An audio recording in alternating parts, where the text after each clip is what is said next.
Buenas tardes a todas y a todos. Bueno, el tema que nos propuso acá Julio no es un tema pequeño ni menor, ni como para hacer una charla.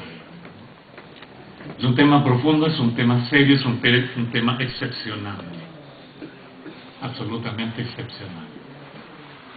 Esta pregunta que aquí se ha planteado hoy, o que tú has planteado acá, o que el movimiento se ha estado planteando probablemente de un tiempo a esta parte, ¿cómo cambiar este país que no nos gusta? ¿Cómo hacerlo a través de una asamblea constituyente libremente electa, deliberadamente discutida y planificada por las bases sociales, ojalá de todo el país? ¿Cómo hacerlo? Es una pregunta y es un problema excepcional, porque nunca lo planteamos, por lo menos en los últimos 100 años, porque los hechos históricos nos muestran que como no lo hemos hecho, como no hemos construido el Estado a partir de una asamblea popular constituyente, deliberada y libre, no estamos seguros de saber hacerlo. Vamos a tener que inventar el proceso. Vamos a tener que inventar de alguna manera procedimientos que nos aseguren que esta vez sí vamos a tener éxito. Sin equivocarnos como la generación mía se equivocó en la democracia anterior, a tan alto costo. Por eso es una cuestión fundamental que hay que tomarla, pienso yo, de una manera extraordinariamente seria, de una manera extraordinariamente, diría uno, auténtica y legítima, es decir, que surja de nosotros la definición del problema, la respuesta al problema, la definición de los cursos de acción para aplicar la solución al problema, que sea obra nuestra, como ustedes se han estado moviendo este último tiempo acá. Y no que sea, como siempre ha sido la historia de Chile, una solución realizada a contrapelo de nuestra voluntad por determinadas élites, que en 200 años de historia han sido las mismas, las que han resuelto los problemas, las crisis de este país, las transiciones de este país, con la misma fórmula: golpe militar, intervención del ejército de la patria, en contra de la patria, ¿no? Y luego un grupito chico, a veces una persona, redactando la constitución política que nos ha regido, recordemos, primero de 1833 a 1925, después del 25 hasta el 80 y del 80 hasta el 10. Y la misma élite favorecida por ese modo operandi de las Fuerzas Armadas y estos grupitos chicos de políticos, ¿no es cierto?, que se arrogan la soberanía de redactar nuestros textos constitucionales. La misma élite favorecida, no los industriales, no los trabajadores, sí los grandes comerciantes, los grandes mercaderes, los grandes especuladores. Este país siempre ha funcionado, ¿verdad?, en beneficio, en privilegio de un tipo de empresariado que no es el empresariado que Carlos Marx llamó revolucionario, el empresariado industrial. En nuestra historia nunca hemos tenido una clase dirigente que sea sinónimo de empresariado industrial. No hemos tenido una burguesía industrial dentro de nuestras clases sociales. No hemos tenido una revolución industrial. No tenemos industria hoy día. La poca que logró levantar la Corfo del 38 al 73, Pinochet la barrió. Desindustrializó lo poco que el país había industrializado bajo la égida del Estado, porque tampoco fue el empresariado que desarrolló la industria en ese periodo, fue el Estado, fueron los políticos, los ingenieros del Estado, los funcionarios del Estado.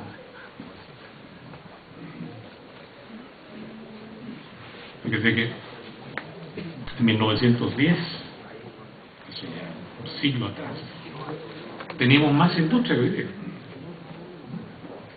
Teníamos, por ejemplo, alrededor de 12 o 15 fundiciones metalmecánicas que fabricaban locomotoras de alto nivel y que exportaban locomotoras al mercado del Pacífico. Y que contribuyeron a establecer una red ferroviaria a todo lo largo del país, y de Chile a Bolivia, de Chile a Argentina, provista de vagones de alta calidad, con ramales, ¿no es cierto?, del troncal hacia la cordillera, hacia la costa, fábricas de locomotoras. Hoy día no queda ni una, no hay ni una. Importamos ferrocarriles viejos, ¿no? ¿Qué hizo Ricardo Lagos? Trajo de España ferrocarriles viejos. ¿Qué pasó con los ferrocarriles viejos? No llegaron ni a Temuco siquiera. Se desrielaron. Y ahora con suerte llegan a Chillán. Y no transportan pasajeros, solo carga. No tenemos un ferrocarril entre las dos ciudades más importantes del país. No hay ferrocarril en Santiago o Valparaíso. ¿Dónde están las fábricas textiles de este país que tuvimos en alguna época? No está la fábrica de Yaruz, ni la Irmas, ni Bellavista Tomé, ni Textil Viña, ni Textil Victoria, ni Textil Salto, ni nada. Bueno, no hay duda que este país ha marchado siempre, desde el punto de vista del desarrollo capitalista, no en pro de la industrialización, sino en pro del capital comercial, de los comerciantes, de los banqueros, de los especuladores. Por algo el fundador del Estado fue un comerciante, don Diego Portales y Palazuelos, y más encima un comerciante fracasado que ni siquiera se enriqueció. Portales murió pobre, lamentando su pobreza, ni siquiera pudo vivir con su mujer porque no tenía plata para darle. Fracasado como comerciante, pero montó un estado mercantil con ayuda de los militares. Digo esto porque nuestro sistema político y nuestro Estado ha sido siempre construido de arriba hacia abajo, con apoyo militar, redactado por unos amanuenses, ¿verdad?, unos y otros, y nunca hemos participado, nunca, en la construcción legítima, soberana del Estado. Todos nuestros estados, en consecuencia, han sido ilegítimos por nacimiento. Porque un Estado es ilegítimo si no es el resultado de la acción soberana, libre, deliberada de la ciudadanía. Si un Estado viola la voluntad soberana, y si más encima lo hace violando derechos humanos, masacrando su propia ciudadanía, es un Estado ilegítimo. Nunca hemos tenido un Estado legítimo en este país. Nunca. Hemos vivido bajo sistemas políticos que vivieron 100 años, 200 años, ¿no?, con este cáncer interno que es su nacimiento ilegítimo. Claro, yo no podría decir, bueno, no importa que sea ilegítimo. Si es eficiente, le perdonamos que sea ilegítimo. Entonces preguntémonos, ¿ha sido eficiente? ¿Cómo se mide la eficiencia de un Estado? Por ejemplo, industrializó el país, lo puso al mismo nivel que los otros países que se industrializaron. Somos capaces de consumir lo que producimos. Por ahí decía don Francisco Antonio Encina, que era un viejo latifundista, derechista, más no poder, pero que no era tonto, ¿no? Él decía, y decía en 1911, 100 años atrás, decía, somos civilizados, decía él, para consumir, pero somos bárbaros para producir. Y nuestras élites, peor que nunca, son esencialmente consumidoras de lo extranjero. Consumen productos extranjeros, venden productos extranjeros, se sienten élites, se sienten personas de otro nivel, consumiendo extranjero, masticando cultura extranjera, estudiando cultura extranjera, viajando al extranjero, aplicando recetas educativas del extranjero. No son chilenos, son cosmopolitas. problema es entonces cómo romper esa tendencia de un Estado ilegítimo, porque además es ineficiente en ese sentido. Ineficiente además porque cuando en Chile el ingreso nacional se ha distribuido más o menos equitativamente. Fíjese que hoy día estamos en tercer lugar de distribución desigual e inequitativa del ingreso. En tercer lugar en el mundo, el país más desigual.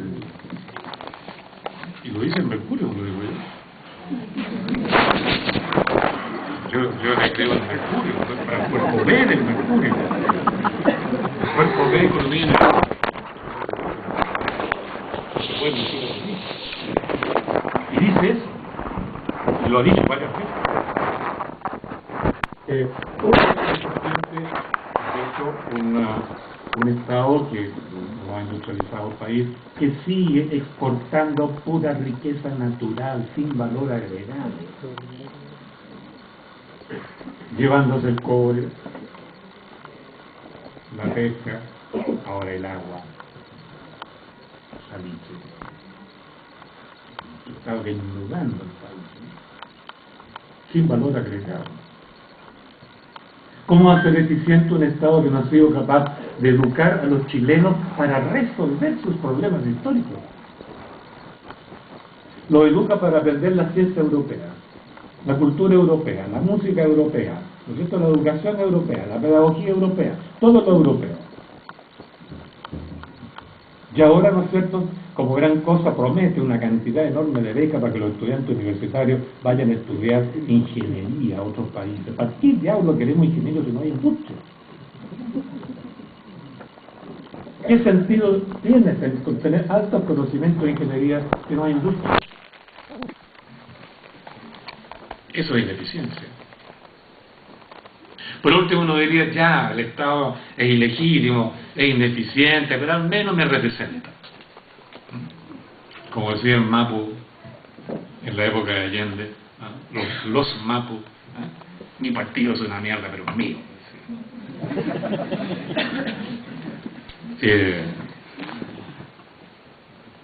¿Somos el Estado nuestro representativo? Bueno, ahí están las encuestas que también el Mercurio ofrece, ¿no?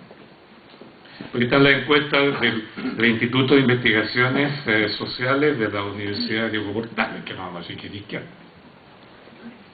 Están las encuestas que realiza todo el consorcio de think tanks chilenos de centro-derecha, donde está Libertad y Desarrollo y otros más, que no vamos a decir que es de izquierda.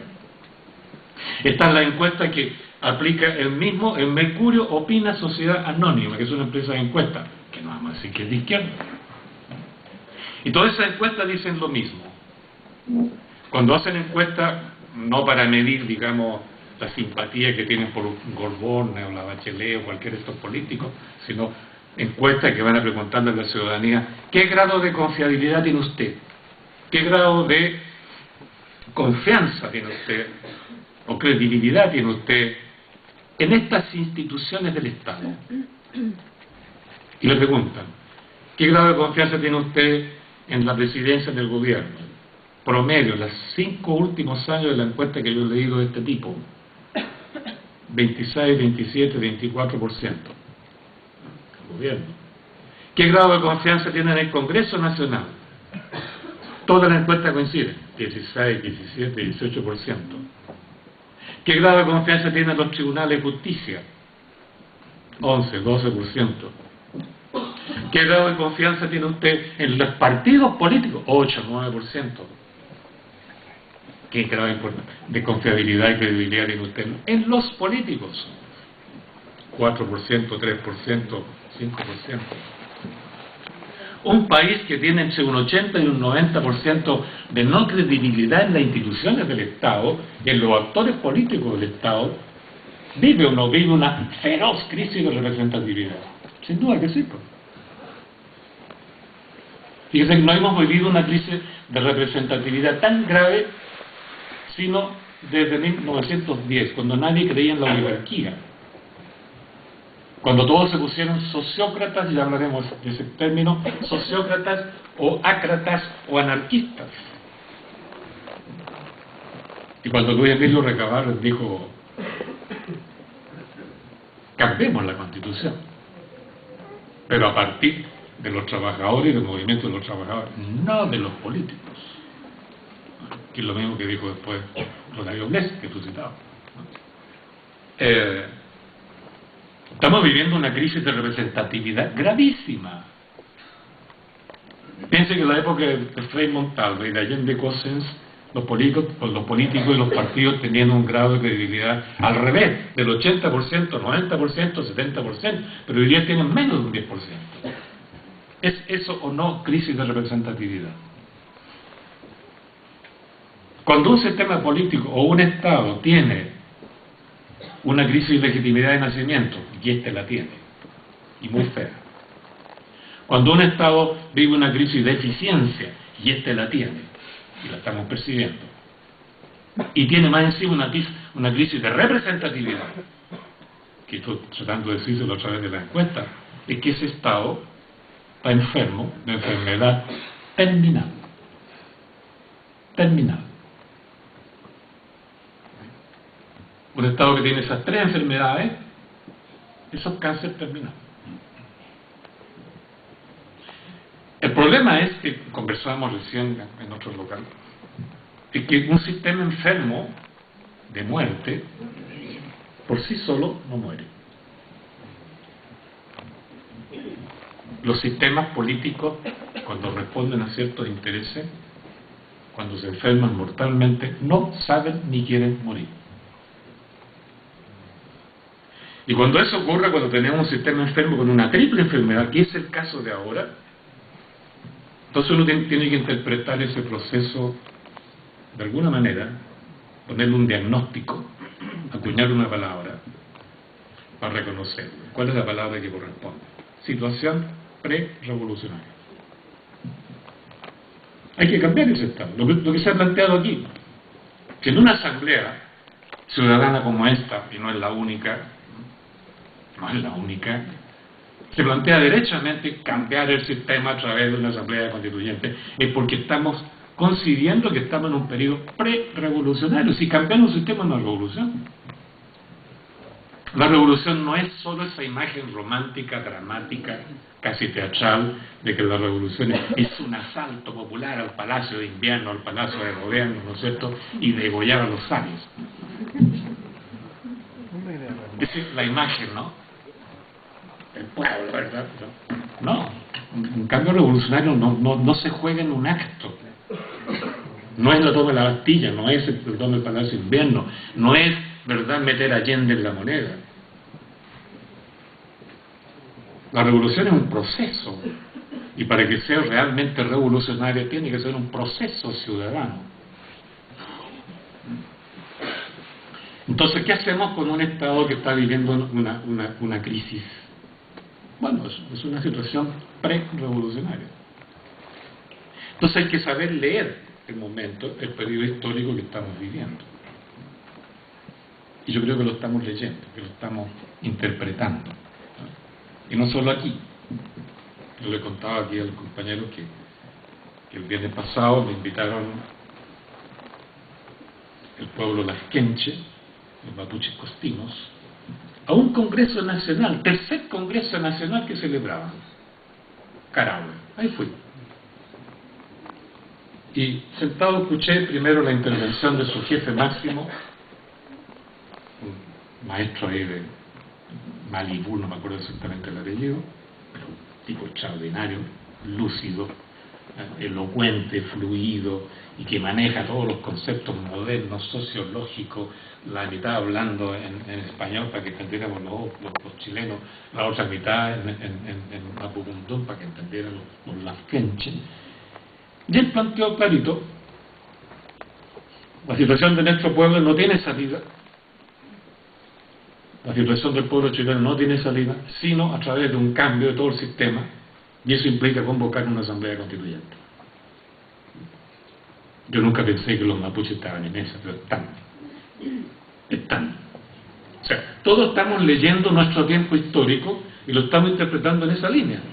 Hay una situación pre-revolucionaria, que todavía no es revolucionaria. ¿Por qué? Porque depende de nosotros. Está en la mitad de la ecuación. Falta la otra mitad. Y ese es el problema. ¿Cómo lo hacemos? ¿Cómo ir dando pasos seguros, sin pisar en falso? Sin correr, tampoco. Sin correr. Bueno, me parece que por ahí va el tenor del tema que nos plantean acá. Yo lo que podría decir al respecto, nada ideológico. No podría decir nada ideológico, que no corresponde, y porque yo no provengo de esa escuela. Todo lo que yo puedo decir viene de la historia. Yo soy militante de la historia. Mejor dicho, de la investigación histórica. Más aún, de la investigación histórico-social. ¿Ah? Es decir, la historia vista desde abajo, desde nosotros, desde los campesinos, de los mapuches, los pobladores, los trabajadores, los empleados, los profesionales, los ciudadanos. No de arriba hacia abajo, no desde el Estado, desde las leyes, etc. No desde la ideología, sino de la cultura popular. Y la historia no solo desde abajo, sino desde adentro. ¿Ah? Desde dentro de nosotros mismos, desde nuestra memoria, desde nuestra reflexión, desde nuestra capacidad para asociarnos con otros en camaradería, en solidaridad, en comunidad. Por eso, si algo define la historia social, son dos palabritas, desde abajo, desde dentro. Y eso implica entonces poner el énfasis, si es desde dentro y desde abajo, en el sujeto real de carne y hueso. No en la abstracción, no en la organización, no en el Estado, no en la ideología. Y si uno pone el énfasis en el sujeto real de carne y hueso de nosotros mismos, pero nosotros mismos asociados los unos con los otros y las otras. Porque en ese caso, si nos asociamos como sujetos vivos, deliberantes, pensantes, entonces el resultado de nuestra unión es soberanía, ejercicio de soberanía. De lo contrario, ¿verdad?, si esperamos que otros hagan el cambio, que los jefes hagan el cambio, los líderes hagan el cambio, los iluminados hagan el cambio, y yo me quedo cruzado el brazo, entonces estamos cediendo gratuitamente la soberanía. Y yo creo que todos estamos sintiendo que eso no se entrega jamás. En Chile creo que estamos viviendo ese momento que nos estamos posesionando la soberanía y no pensamos en entregarla. Yo lo percibo en el aire, no sé ustedes, pero yo lo percibo. Pero el asunto es cómo. ¿Cómo? De ahí podríamos dar un lote de ejemplos históricos. Ahí sí que la historia social ha reunido una cantidad de hechos, ¿no?, y se ha metido bajo la piel de la historia tradicional, descubriendo cosas que nunca se habían dicho y se mantenían ocultas, porque en Chile el olvido de la historia es a veces mucho mayor que lo que se recuerda. Como hay un dicho por ahí, la historia la escriben los vencedores. Y los vencedores en Chile en 200 años han sido los mismos, y los perdedores hemos sido los mismos. Entonces nuestra historia no está en la historia oficial. Un poco el rol de la historia social ha sido desenterrar esa historia y tirarla en publicaciones, en videos, conferencias, cursos, y darla a conocer. Y esta historia social surgió en los años 80, fíjese, en relación a la jornada de protesta contra Pinochet. Ahí surgió. Y no solo en Chile, surgió en todo el mundo. Y por eso llevamos ya como 30 años investigando eso por abajo, subcutáneamente. Y ahora podemos decir que está la historia de los marginales, de los callamperos, de los pobladores, de los conventilleros, de los asaltantes, de los bandidos, de las compañeras prostitutas, de los ladrones, de los hip hoperos, de los punks, de los traficantes de droga, de los talleres productivos de las mujeres en las poblaciones, de las juntas de vecinos, de las poblaciones, junto con la historia de la mujer, de abajo y de arriba, más de abajo que de arriba. Nos falta por estudiar la mujer de clase media. Gran incógnita. Gran incógnita. La historia de los niños. Nunca antes se había escrito la historia de los niños. La historia de los jóvenes. O sea, la historia nueva se ha metido en cuanto rincón hay. Y por eso tenemos hoy día una información reunida por esta investigación, pero además por la investigación de los trabajadores sociales, de los psicólogos sociales, de los sociólogos que le trabajan al desarrollo local, etcétera. Entonces tenemos un conocimiento articulado por las nuevas ciencias sociales que no tuvimos nunca en los años 60 y 70 del siglo pasado. Fíjese que intentamos hacer la revolución con Frei y con Allende, más con Allende que con Frei, ¿no es cierto? O incluso contra Allende, pero no salíamos, no teníamos historia del Estado, no teníamos la historia del poder constituyente popular. No se había hablado nunca de las asambleas constituyentes. No teníamos historia del empresariado, historia de los mercaderes que nos han gobernado. No teníamos historia de la clase media. No teníamos historia del campesinado, de los pobladores, etc. Y nos tiramos el asalto para hacer la revolución. ¿De qué saber nos agarramos para tirar ese asalto? No de la historia real, no del autoconocimiento, no de la experiencia, no de la memoria local, de la ideología.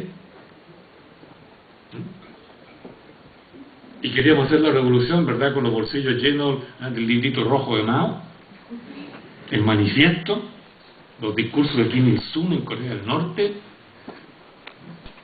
las conversaciones de Ho Chi Minh, lucharemos hasta el fin, ¿no? Los escritos del Che Guevara, el diario del Che, los discursos interminables de Fidel, hasta Herbert Marcuse, que saca toda una teoría del hombre bidimensional para los jóvenes, Jean-Paul Sartre, Simone de Beauvoir, y la democracia cristiana bajando, ¿no es cierto?, del personalismo francés de Jacques Maritain, pero no del Papa Juan XXIII. ¿Ya? O sea, todo lo que intentamos hacer entre nosotros lo hicimos con un pensamiento robado, importado, aprendido de memoria, leído, escrito, no emanado de nuestra experiencia o de nuestras deliberaciones. No teníamos cultura propia. Era cultura importada. No fue malo. Quisimos hacer la revolución con armas y sobre un país que no conocíamos. Fíjense que los yanquis se dieron cuenta de eso.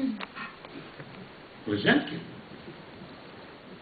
El año 58, un sociólogo norteamericano vinculado a la CIA, Kalman Silbert, cuando se dio cuenta que Chile estaba con una izquierda potente y que Allende podía ganar las elecciones, y que en un momento que Cuba se estaba escapando del control norteamericano, cuando Estados Unidos había perdido China, Corea del Sur, Vietnam, Mozambique, Argelia, Cuba, y sin más encima iba a perder Chile.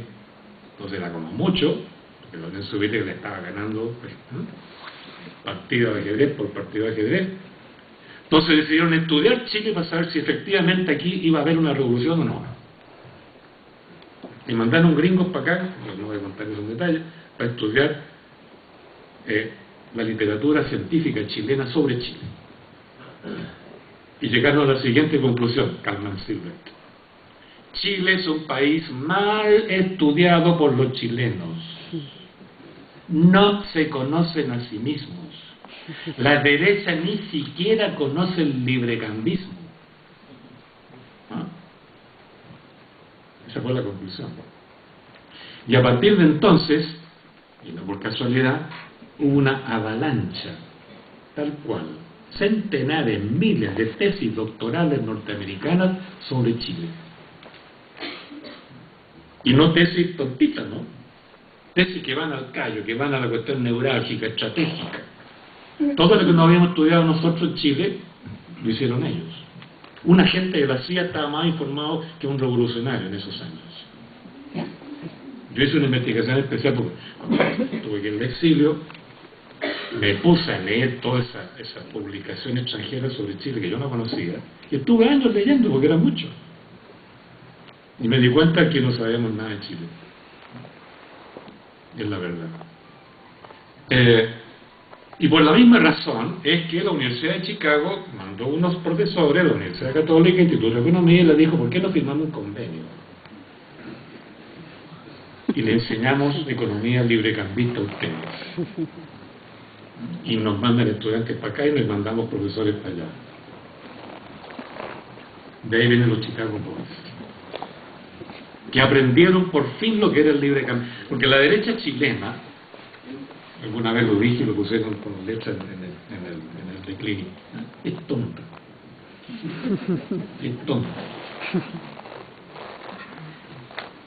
Recuerden las imágenes públicas de un presidente que tenemos, más o menos. Lo dijo el The Economist. Inepto. Inepto.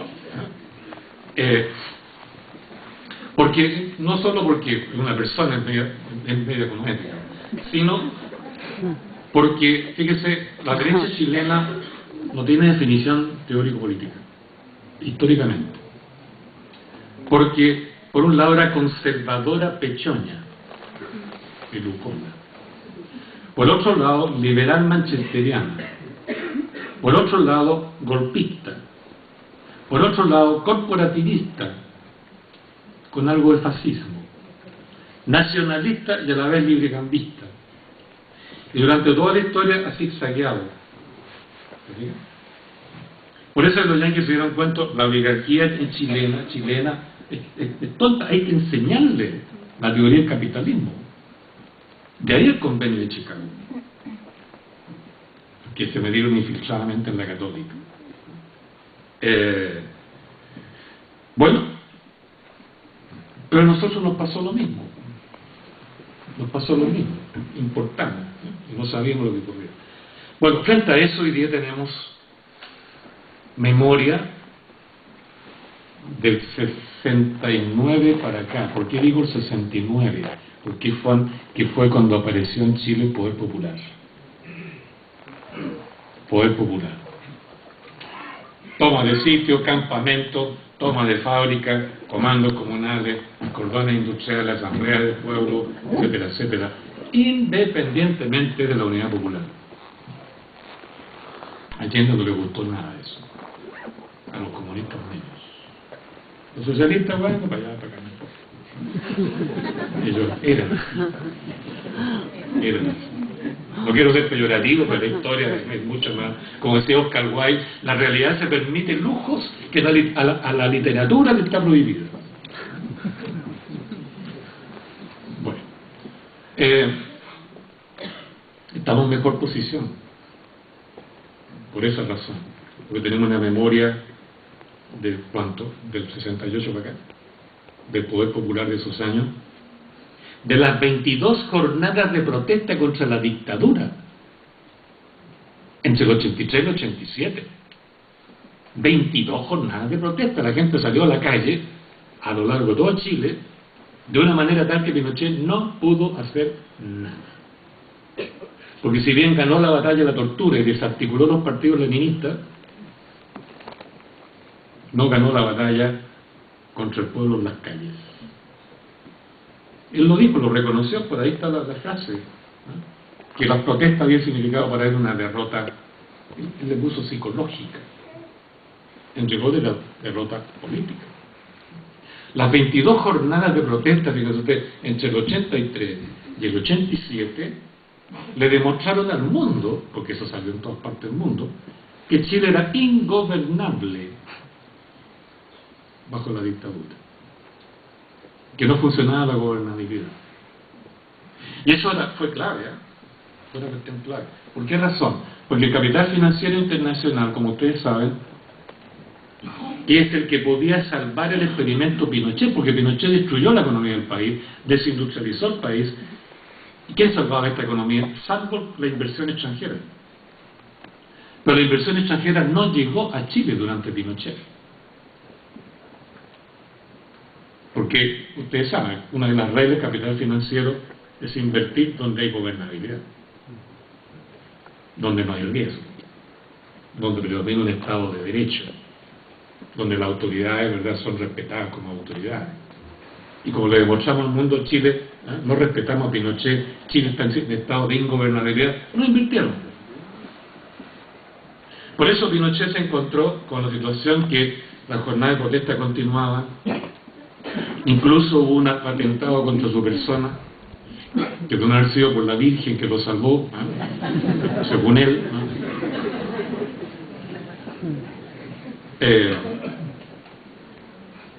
Se encontró en un callejón sin salida. Pero todas las matanzas, la masacre, la violación de derechos humanos, la desindustrialización, la descentralización que entregó fue desconcentración del Estado, ¿verdad?, no servía para nada si no había inversión extranjera. Y él supo, se dio cuenta y le dijeron que esa inversión no iba a llegar si no había gobernabilidad. Por eso transó y se fue. Y ahí vio la Concertación la magnífica oportunidad de convertirse en gobierno administrando la herencia de Pinochet, porque la Concertación, como había sido socialista en su pasado, social cristiano, socialistas revolucionarios, radicales, republicanismo revolucionario, entonces tenían prestigio, tenían 80% de aceptación nuestra. Sobre ese capital acumulado en los años 60 o 50, ¿verdad?, es que aceptamos, ¿no?, y nos disciplinamos y dejamos de hacer protesta y la Concertación pudo gobernar. Pero como aseguró la gobernabilidad, llegó el capital extranjero en 93, 94, 95 y se reactivó la economía y la Concertación dijo: ¿no ves? Somos jaguares. Somos jaguares, el mejor gobierno, que se yo, de la historia de Chile. Porque eso han dicho, dijeron, digamos. Pero bien, con eso demostramos que es el pueblo unido. De esa manera no hay tortura que prevalezca. La represión militar no puede contra un pueblo entero movilizado. Y eso quedó en la experiencia, y eso quedó en la memoria, sobre todo de los jóvenes y de las mujeres. Pero el grueso de la lucha en los 80 fue de jóvenes y de mujeres. Eso es un hecho comprobado. Ahí las mujeres aprendieron a ser ciudadanas de nuevo tipo. ¿Qué quiero decir con eso? Ella, mi definición de ella no es mía. Me dijo un día una pobladora, una vieja ahí de la población de San Miguel. Me dijo: mira, a nosotros nos dicen que no somos políticas porque no nos metemos con los partidos, no nos interesa la Concertación. Pero te voy a decir una cosa, me dijo: somos políticos. ¿Y sabes por qué? Porque cambiamos la realidad alrededor nuestro. Eso es ser ciudadano. Eso es ser política de base. Eso es política por soberanía.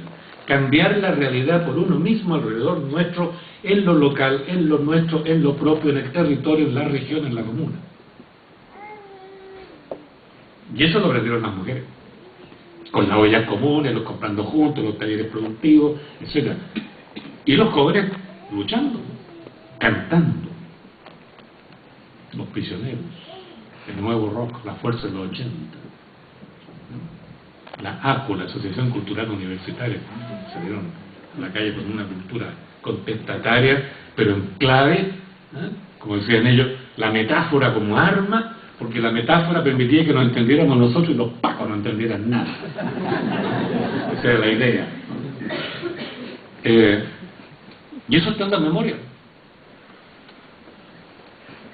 Y está en la memoria el hecho que le creímos a la Concertación que iban a actuar conforme su pasado. Y nos demoramos 20 años en darnos cuenta que no. Que no. Los jóvenes se dieron cuenta primero, por eso no estaban ni ahí. Pero los más viejos, digo, bueno, ya, ¿no?, marcha blanca, la palabra que se usó, ¿no?, marcha blanca, veamos cómo va la cosa, cómo llegó el capital extranjero, una cierta reactivación, ¿no? Pero nos demoramos 20 años en darnos cuenta, esa es la palabra precisa, me disculpan ustedes, de la traición de la Concertación a sus principios, a su pasado histórico. ¿no? De haber sido socialistas pasan a ser neoliberales. De haber sido izquierda pasan a ser centro-derecha.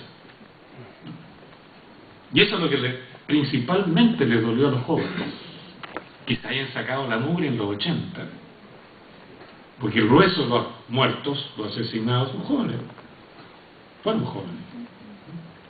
Si hablamos de violación de derechos humanos, habría que decir bien preciso: violación de derechos humanos a la juventud chilena. En menor proporción los maduros, las mujeres, etc.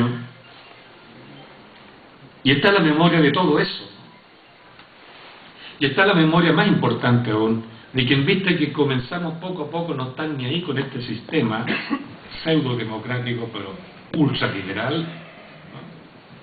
Comenzamos a decir, bueno, de que el Estado no se preocupa de nosotros, de que el mercado está contra nosotros, de que los partidos están con el mercado y con el Estado, entonces, ¿quién se preocupa de nosotros? Nosotros mismos. Y comenzó la sociabilidad horizontal. Comenzaron las conversaciones horizontales. Y los jóvenes comenzaron entonces a formar redes sociales,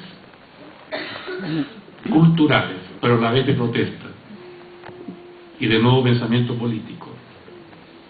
Por eso hay que estudiar. Los punks, en el fondo, es un movimiento cultural, podemos reírnos de ello por cualquier cosa, pero tiene un pensamiento político.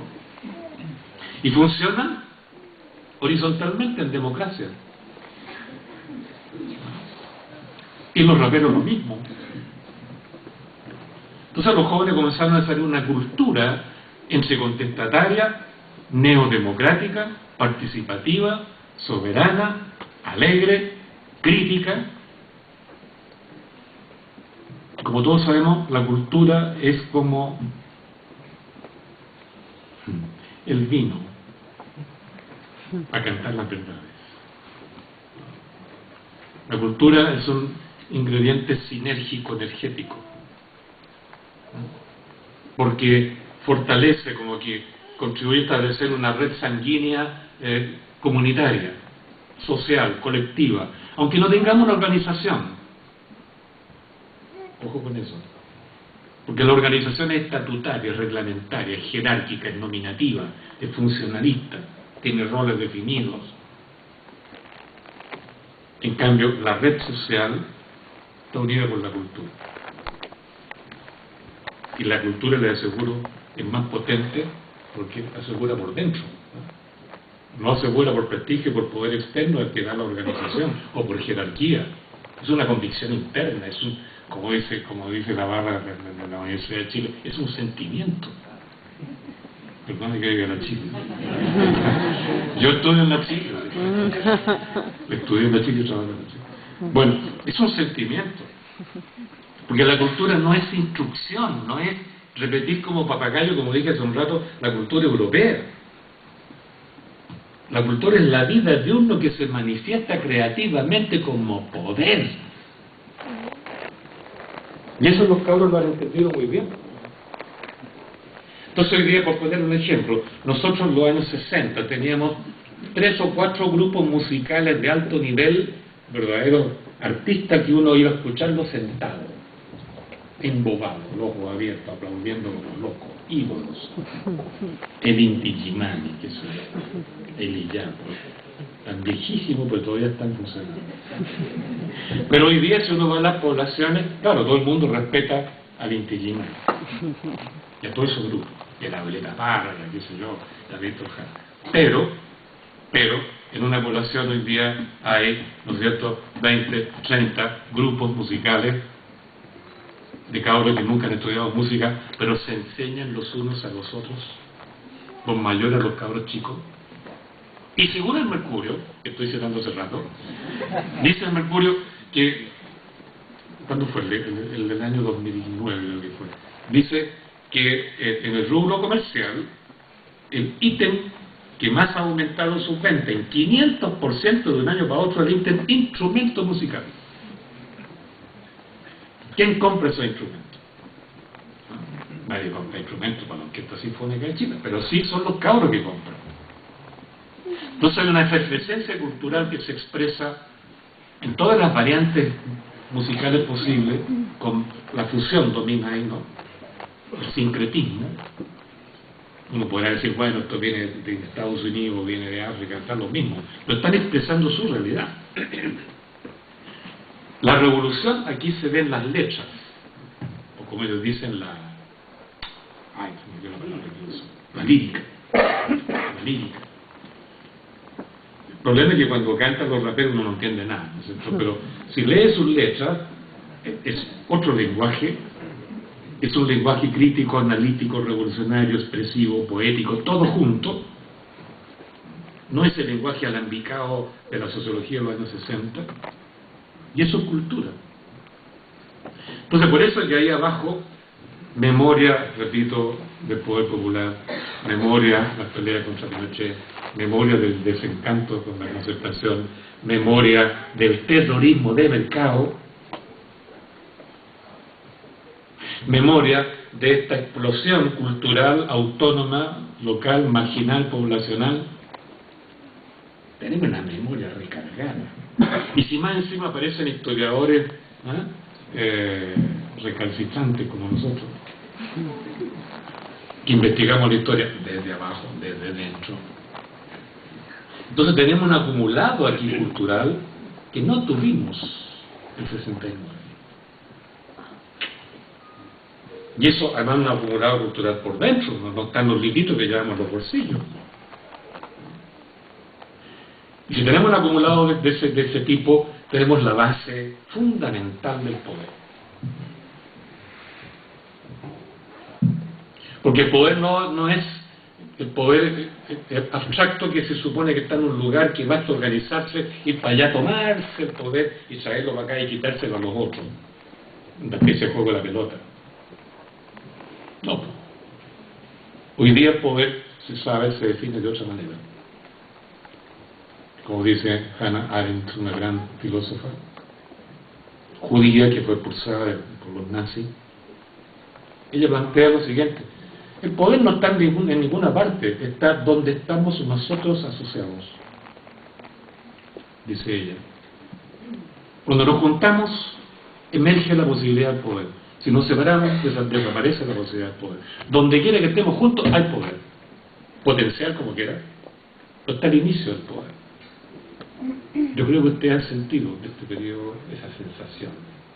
El poder está con nosotros. Depende de nosotros. Por eso dijo ella, el poder es función, ahora me pongo técnico, el poder es función de la asociatividad. No es función de la ley. No es función de la constitución política, no es función del Estado, no es función de los políticos, es función nuestra. Y depende de cómo nos asociemos y qué decidimos hacer cuando nos asociamos y cómo pensamos y cuánta cultura carga nuestra acción colectiva. Cultura sujeto, porque hay dos culturas, la cultura objeto y la cultura sujeto. Esta, es cultura objeto, bien hecha, objetivada, se compra, se vende, se usa, se consume. Cultura objeto. Todo nuestro sistema educacional se ha constituido en torno a que los niños aprendan cultura objeto. Las ciencias que vienen de Europa. Los sistemas de evaluación pedagógica que vienen de Europa o de Taiwán, de acuerdo con lo que dijo Lavín. El otro día en Mercurio, que no era Mercurio,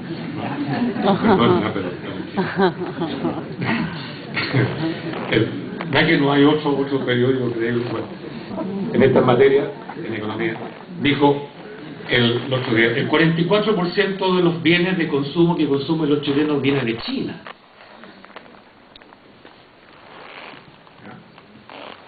Cultura objeto. Cine, bueno, ahora está más cine chileno, pero antes, etcétera. Que es distinta a la cultura sujeto. La cultura sujeto es la que se construye el sujeto para sí mismo, para humanizarse, para liberarse, para construir un mundo mejor, una sociedad mejor, un Estado mejor. El lenguaje que empleó el otro día Iván Fuentes cuando lo entrevistaron en la televisión venía totalmente de la cultura sujeto de Aysén. No era ninguna cultura objeto importada de ninguna parte. Entonces, en lugar de hablar de la organización leninista, ¿no?, o de la organización maoísta, empleó lenguaje local, cardúmenes, dijo. Rebaños, bandadas, manadas, un poquito animalizada la cosa, pero refleja lo local, la frescura del lenguaje, la creatividad del lenguaje. ¿Claro? Entonces, en este sentido, digo, tenemos ahí, como dicen los técnicos también, un capital social excepcional. La cuestión es cómo usamos ese capital social para construir el Estado que queremos. De ahí está el problema a resolver. Yo ahí no, lo único que me atrevería a decir, siempre viniendo de la historia, son algunas pocas cosas. Uno es que el Estado que queremos construir no es otra cosa que el modo de vida que ya hemos realizado entre nosotros. No es realizar una utopía, es imponer una realidad que ya hemos conocido y practicado. Yo les contaba recién hace un rato en otra sala con el compañero ahí que entre 1823 y 1828 los pueblos de provincia, que eran 49 frente a Santiago, que era uno, se habían acostumbrado a vivir autónomamente, independientemente, cultivando sus tierras, sus ganados, sus minerales, y administrando en conjunto toda esa riqueza a través del cabildo, que era una asamblea soberana. De ahí todos participaban, hombres, mujeres, democráticamente, y en torno a la idea de la revolución. Entonces, cuando ellos decidieron construir Estado, dijeron, bueno, hagamos del Estado lo que hemos hecho por tanto tiempo, siglos en esa época, entre nosotros mismos. Y con mucha fuerza comenzaron a imponer su proyecto. Por 1918-19 hasta el 25, las sociedades mutuales y mancomunales, que habían estado 100 años autogobernando su fondo social con autonomía y con pleno éxito, dijeron, transmitamos al Estado, hagamos en el Estado lo que hemos hecho por 100 años dentro de la mutual y la mancomunal. Y lo impusieron y nadie. Llegó represión tras represión. Nada, siguieron adelante. El problema es que en los años 60 y 70 no nos propusimos transformar el Estado. Nosotros esperamos que los políticos hicieran la revolución sin cambiar la Constitución del 25. Porque eso es lo triste del otro movimiento. Revolucionarios, nos llenamos la palabra con la revolución, pero nunca nadie planteó cambiar la Constitución del 25, que era liberal, ilegítima, ineficiente y no representativa. Bueno, era más representativa. Ni el Partido Comunista, ni el Partido Socialista, ni Allende, ni siquiera el MIR, porque el MIR era feminista. Planteaba la lucha armada para hacer la revolución, pues no planteó el cambio de la Constitución. Por eso todos hablaron revolución en libertad, diciendo revolución respetando la Constitución. Entonces, por eso que íbamos a imponer un Estado, pero ¿qué Estado? Si no sabíamos, no teníamos la alternativa clara. No habíamos vivido la alternativa, no éramos alternativa. En cambio ahora sí, y estamos completando la experiencia, porque hasta ahora teníamos movimientos sectoriales, que los estudiantes, ¿no es cierto?, que la NET por un lado, que de repente los profesores, etcétera, etcétera, en función de problemas sectoriales. Pero ahora con las asambleas territoriales, como la de Magallanes, como esta, la de Calama, la de Copiapó, la de Iquique, la de Valparaíso, ahora se agregan otros elementos, que es la defensa de la riqueza local para evitar las usurpaciones que le vienen del tentáculo del pulpo de Santiago, que si antes robó la ganancia de la minería en el norte, de la ganadería en el sur, de las maderas en el sur, etcétera, ahora a través de otras redes de robo, los supermercados, las farmacias, hasta el blockbuster, ¿no? Y por otro lado, la educación, porque hoy día las universidades privadas que practican la mercantilización y la ganancia se han convertido en universidades nacionales, tienen sede por todas partes. Y la Universidad de Chile, que fue concebida como Universidad Nacional, está encerrada en Santiago. Y la ganancia que obtiene el jumbo de cada pueblo, Falabella de cada pueblo, Farmacia Humana de cada pueblo, las universidades privadas que tienen en cada pueblo una sede, esa ganancia ¿a dónde van? Al centro, Santiago. Y si las ganancias son muchas, no se reinvierten ni en la provincia ni en Santiago, se reinvierten en otros países, como hace el Jumbo, como hace Pullman, que anunció, Mercurio otra vez, ¿no?, por lo menos 40 nuevos locales en Argentina y Brasil. Entonces la ganancia se va para afuera y no se reinvierten en ninguna parte. Entonces, claro, las asambleas territoriales actuales están percibiendo y el robo sigue y sigue y sigue, y se pasó ya a la venta del comercio cotidiano, a los remedios, a la educación, y ahora va a seguir con el agua, y va a ser la gran el pan de la discordia, el manzana de la discordia en el futuro. Por eso Estados Unidos está rodeando de bases, ¿verdad?, la cuenca del Amazonas por el lado colombiano, amenazando a los venezolanos, porque el Amazonas es la mayor reserva hídrica del mundo. Bueno, etcétera, etcétera. Entonces, tenemos estas capacidades. Las asambleas territoriales están agregando más y más elementos. Hay ya una convergencia que le da la idea del lugar del asalto a la moneda, o meter un presidente en la moneda. Queremos cambiar la constitución desde abajo y desde dentro. Ya ahí la historia nos dice, para terminar, que la cuestión fundamental es cómo llegamos a convocar una asamblea constituyente nacional. ¿Cómo llegamos a eso?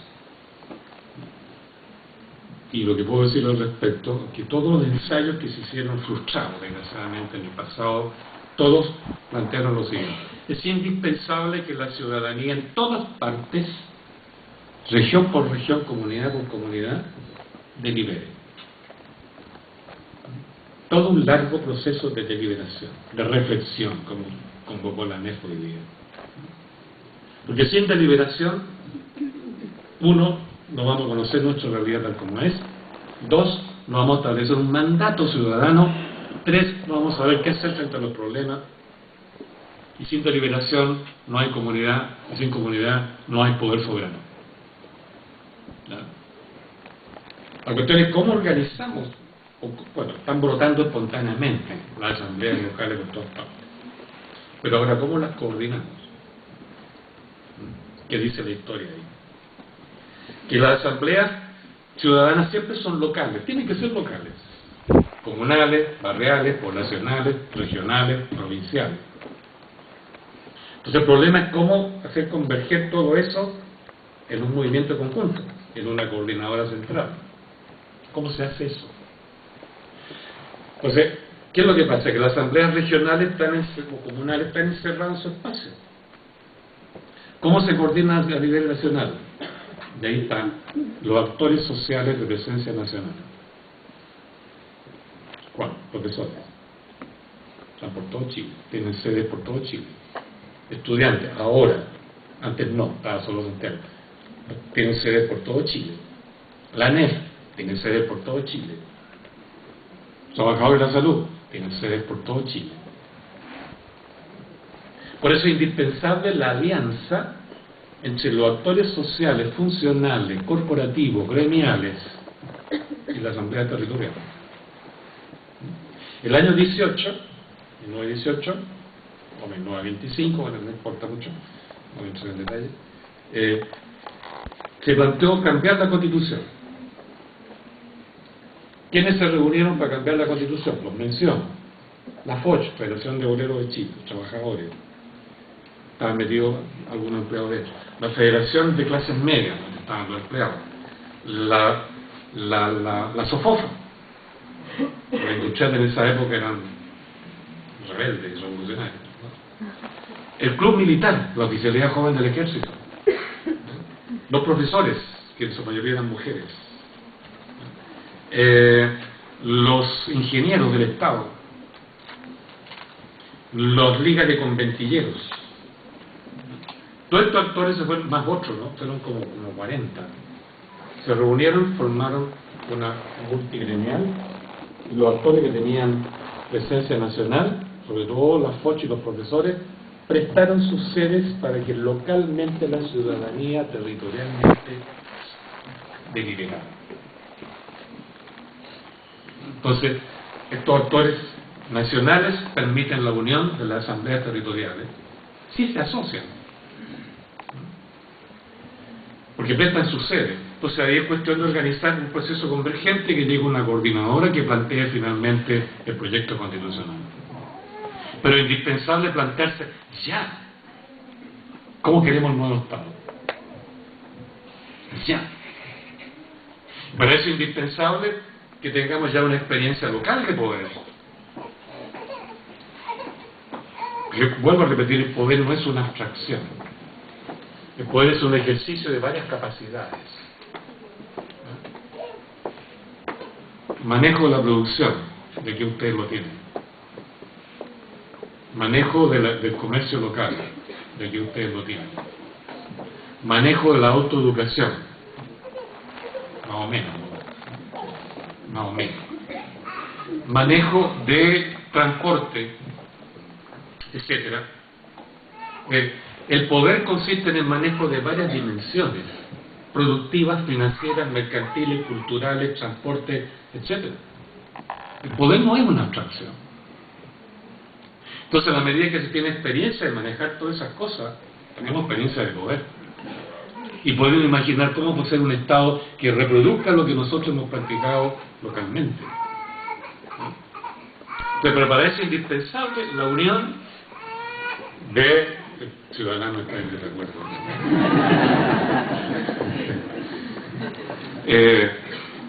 De las asambleas, los actores territoriales que saben manejar poder multidimensional, con los actores agremiados nacionalmente que saben manejar problemas sectoriales: salud, educación, madera, bosque, pesca, etcétera.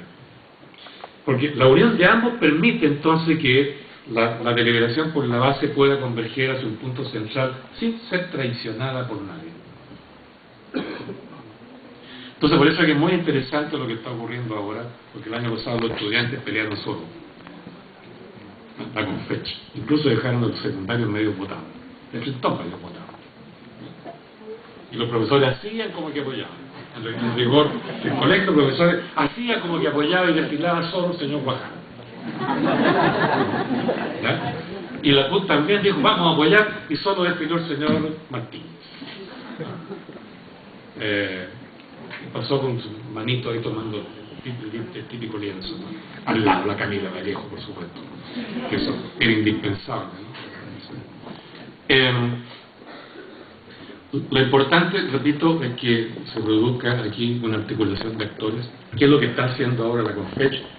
Sé que ya se lograron un pacto con los estudiantes secundarios, sé que se ha conectado con la NEF, no sé hasta qué punto, sé que se ha conectado con la FEMPRUS, me lo dijeron lo de la FEMPRUS, ¿no? Y que está en camino una articulación de actores para crear una entidad multigremial, como la que hubo en 1918. Pero una multigremial no tiene que ser una nueva CUT. Tiene que ser una asamblea ciudadana que ejerza poder constituyente. Y eso es lo nuevo. Y para poder ejercer constituyente es indispensable que los gremios se democraticen, es decir, que funcionen en base a asambleas soberanas.